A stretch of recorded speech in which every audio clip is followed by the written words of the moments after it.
Le Zera Shimshon nous propose probablement le message le plus essentiel à emporter avec nous de cette fête de Purim qui approche déjà ce soir. Bezrat Hashem, voyons ça ensemble.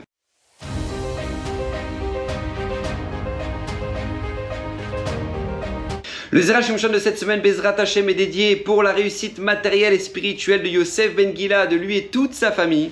Alors j'aimerais partager avec vous un Zera Shimshon qui est magnifique, non seulement important pour mieux comprendre la Megillah et la fête de Purim en général, mais parce qu'il est porteur d'un message qui est essentiel pour notre vie, pour notre bien-être et pour notre avenir. Je vous assure, quelque chose d'incroyable. Vous savez, Zera Shimshon pose une question très simple. Il dit, Esther, quand elle apprend le décret de Haman, qui est l'extermination du Ham Israël, le 13 Adar, c'est-à-dire aujourd'hui le 13 Adar, eh bien, elle demande à Mordechai, tu sais quoi? Tu demandes à tout le Ham Israël de jeûner, de pleurer, de faire tchouva pendant 3 jours. Donc tout le monde, les personnes âgées, les femmes, les enfants, tout le monde, les hommes, tout le monde doit jeûner pendant 3 jours non-stop. Il faut annuler le décret. Bon, alors donc, tout le monde le fait, tout le monde jeûne, tout le monde. Et là, il se passe quoi? Qu'au bout de 3 jours, Esther va prendre le risque d'aller voir Achashverosh, le roi, pour aller négocier et enlever le décret. Donc elle prend cette prise de risque parce qu'elle peut être condamnée à mort d'un moment à l'autre. Hein.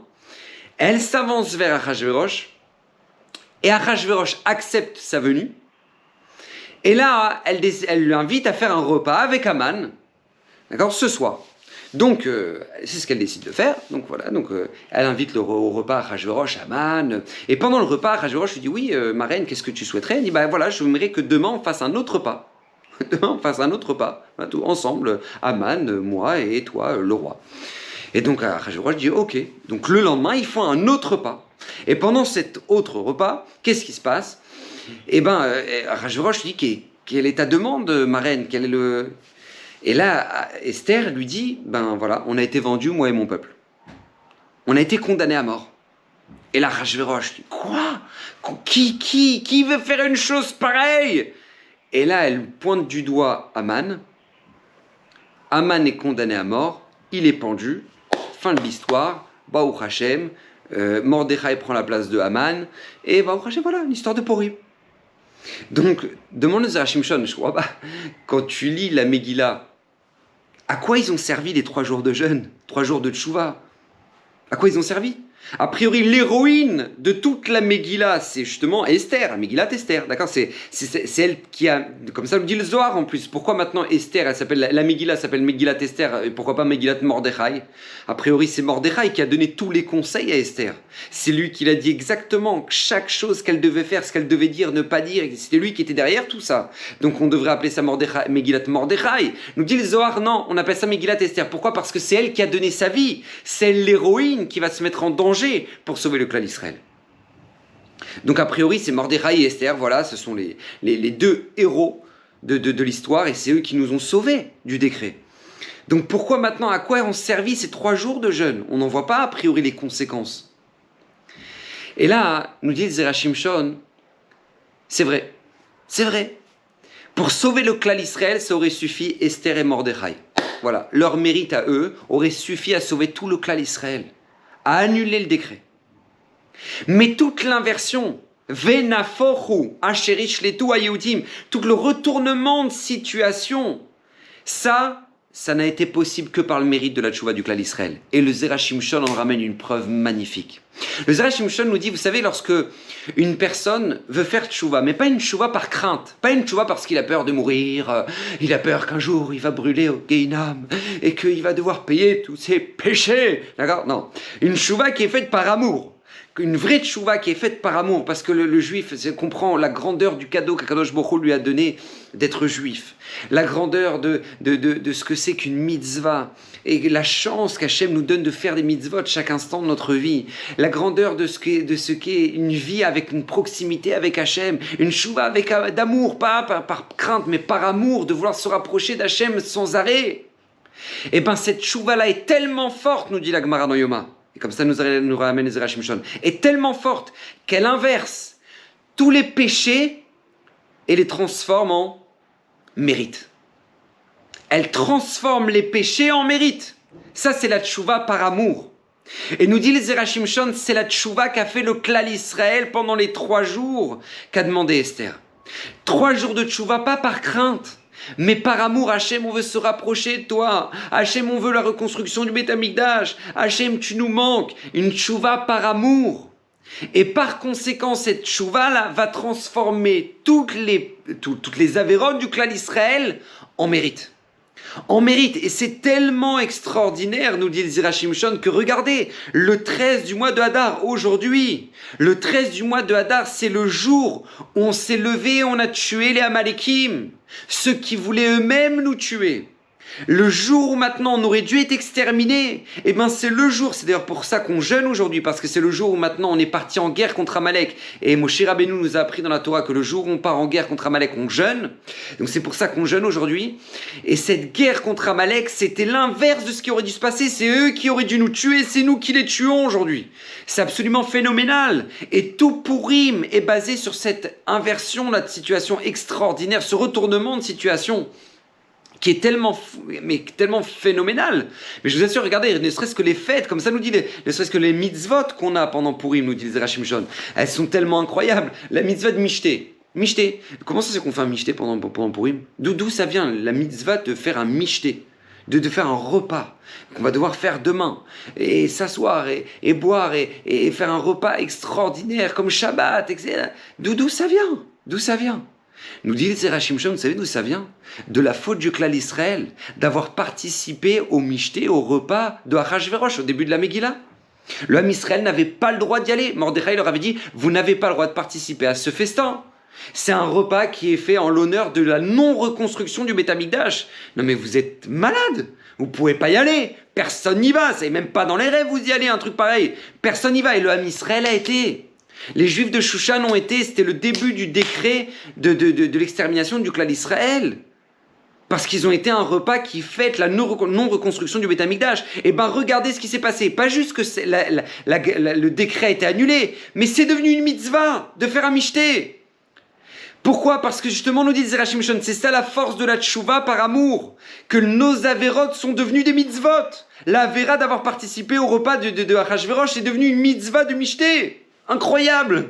Pareil, on donne de l'argent aux Ani, Matanot Laevionim. Et je tiens à le rappeler, Matanot Laevionim, ça doit être l'essentiel de notre budget. Non pas Mishloach Manot, les gens qui payent des Mishloach Manot, de folie, tant mieux, c'est bien. Mais c'est l'essentiel de notre argent qu'on le donne avant tout aux pauvres, à Purim. Ça doit être l'essentiel de notre argent. On distribue de l'argent, Kol HaPoshet Yad, notre Nimlo. Tout celui qui tend la main, on lui donne. Mais d'où ça vient ça qu'on donne de l'argent comme ça aux gens qui sont dans le besoin le jour de Purim, Matanot, Lavenim? D'où ça vient? Vous savez, nous dit Zera Shimshon, d'où ça vient? Parce que Aman a donné énormément d'argent. Eseret Asarat Elafim Kikar Kesef, 10 000 Kikar Kesef pour acheter le klal Israël, pour tuer le klal Israël. À cause de leurs avérotes, Aman a acheté le klal Israël pour pouvoir l'exterminer. Eh ben nous, on donne de l'argent. On donne de l'argent sans compter pour faire vivre le klal Israël.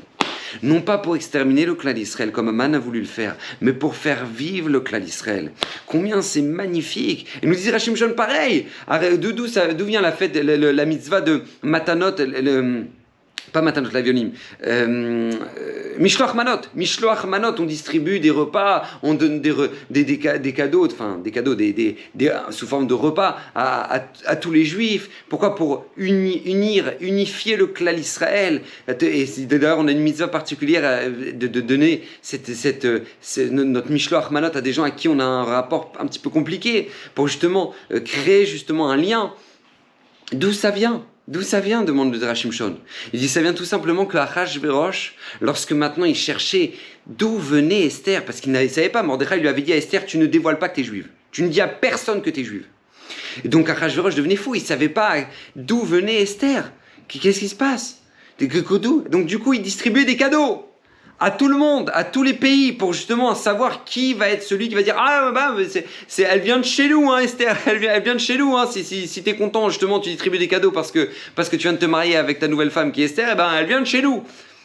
Puisqu'il distribuait des cadeaux justement pour dévoiler qui était l'essence, l'identité de Esther, et ben nous justement on dévoile, on donne des cadeaux, à l'inverse, on donne des cadeaux justement à nos frères juifs pour unir le clan d'Israël, parce que je tiens à vous rappeler que tout le but de l'extermination de Haman, c'était avant tout sur l'argument qu'il avait dit à Achashverosh, yesh Uma Mefuzeret, il y a un peuple qui est séparé, qui est parmi les nations, qui est juif, et les juifs ils sont un peu partout et ils sont pas unis les uns aux autres. Et bien justement nous qu'est-ce qu'on va faire? On prend ça, on prend ces Mishloach Manot et on s'unit les uns aux autres. Extraordinaire. Comme ça nous dévoile Zera Shimshon. Pareil, il nous dit comment ça se fait que maintenant c'est marqué dans le Shulchan Aruch qu'on doit mettre des habits de Shabbat à Purim.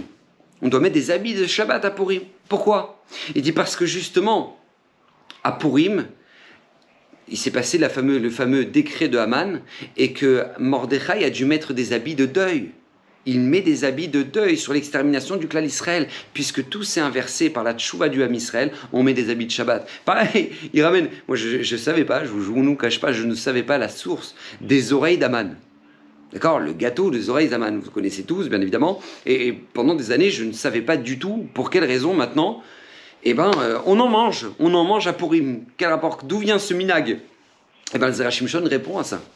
Parce que justement, ces oreilles de Haman qui ont entendu le conseil de sa femme Vashti. Vashti va lui dire, va pendre Mordechai. C'est Vashti qui va lui donner ce conseil. Et donc pour ça, Haman a eu besoin d'écouter le conseil de Vashti. L'inversion de la situation, que c'est lui-même, Haman, qui va être pendu à la place de Mordechai, c'est par le srout de la tchouva du clan d'Israël. Donc justement, puisque c'est la faute du Ham Israël qui a amené la condamnation à mort, c'est la tchouva du clan d'Israël qui va amener la pendaison de Haman. Et par conséquent, on mange les oreilles d'Haman qui ont entendu justement le conseil de Vashti d'exterminer le clan d'Israël, en tout cas de pendre Mordechai. Donc combien ce message est important pour nous? Pourquoi je vous dis ça? Parce que c'est ce que nous dit le Zera Shimshon. Annuler le décret, c'est vrai. C'était possible que Mordechai et Esther puissent le faire seuls par leur mérite. Ça aurait suffi, nous dit le Zera Shimshon. Mais l'inversion de la situation, ça ne pouvait être possible que par la tchouva du clan d'Israël. Et ça, c'est un message qui est tellement fort et tellement important qu'on doit emporter avec nous justement pendant cette fête de Purim. Vous savez pourquoi? Parce que beaucoup de gens vont voir des tzadikim pour avoir des yeshuot, pour que des choses changent dans leur vie. C'est important. Et combien nos tzadikim sont chers à nos yeux et par leur mérite, le clan d'Israël est protégé. C'est vrai. C'est vrai. Et on doit leur demander des brachot pour justement que des décrets puissent s'enlever. Mais si on veut un retournement de situation dans notre vie, n'oubliez jamais, les cartes sont dans nos mains. Les cartes sont dans nos mains. La tchouva faite par amour, la tchouva faite par notre profond souhait qu'Akadosh Baruch Hu réside parmi nous dans notre vie, qu'Akadosh Baruch Hu soit avec nous dans chacune de nos actions. Ça n'est possible que par notre propre tchouva, par notre propre démarche. Moi je vois des gens, et c'est dommage, je vois des gens qui vont demander la bracha du tzaddik en pensant que tout ira bien parce que le tzaddik l'a promis. Mais non, la bracha du tzaddik, il faut qu'elle ait sur quoi se poser. Elle est sur quoi se réaliser. Et ça, c'est à nous de faire le travail. C'est à nous de faire le travail. Encore une fois, on a besoin d'un Mordechai, on a besoin d'une Esther pour sauver le clan d'Israël, mais on a besoin de notre rôle pour inverser toute la vapeur, pour inverser toute la situation. Et c'est ça le message de Purim.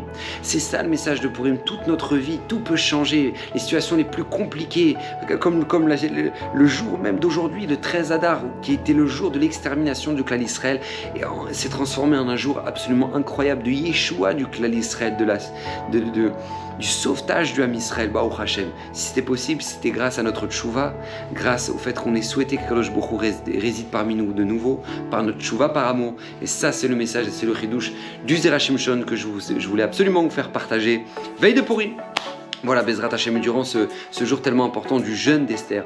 Donc Bezrat Hashem, Kadosh Baruch Hu vous comble de bonheur, que le mérite de Zera Shimshon, qui lui-même a promis que tout celui qui l'étudiera régulièrement méritera d'une multitude de bénédictions, Bezrat Hashem, je finis par réussir à le dire.